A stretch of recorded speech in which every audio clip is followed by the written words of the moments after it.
દિલ્હીમાં ગુજરાત યુસીસી સમિતિની મહત્વપૂર્ણ બેઠક યોજાઈ છે। ગુજરાત યુસીસી ડ્રાફ્ટ પર વિસ્તૃત ચર્ચા થઈ। જસ્ટિસ રંजना દેસાઈની અધ્યક્ષતામાં આ બેઠક યોજાઈ છે। યુસીસી અમલથી લગ્ન છૂટાછેડાના મુદ્દાઓ પર ચર્ચા થઈ। વારસા હક અને દત્તક મુદ્દા પર પણ ચર્ચા થઈ। સમિતિના સભ્યોએ તૈયાર કરેલા મુસદ્દાની સમીક્ષા કરી। સમિતિના સભ્યોએ અંતિમ તારણ પર મંતવ્ય રજૂ કર્યા છે। તો આજે ગુજરાત યુસીસી ડ્રાફ્ટ પર વિસ્તૃત ચર્ચા થઈ છે। વધુ વિગતો સાથે સંવાદદાતા હિતલ પારેખ આપણી સાથે જોડાયેલા છે। હિતલ, ગુજરાત યુસીસી ડ્રાફ્ટ પર વિસ્તૃત ચર્ચા થઈ છે, વધુ વિગતો શું છે?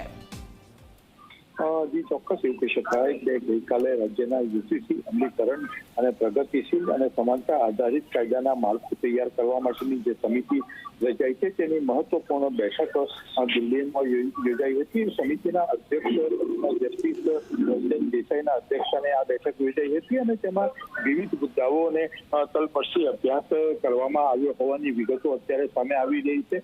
અત્યારે ખાસ કરીને કાયદા અંતર્ગત જે મુદ્દાની સમીક્ષા કરવામાં આવી, જેમાં લગ્ન છૂટાછેડા, વારસા હક, દત્તક વિધાન જેવા વિષયો ઉપર વિશેષ ભાર મૂકવામાં આવ્યો હોવાની વિગતો અત્યારે જાણવા મળી રહી છે।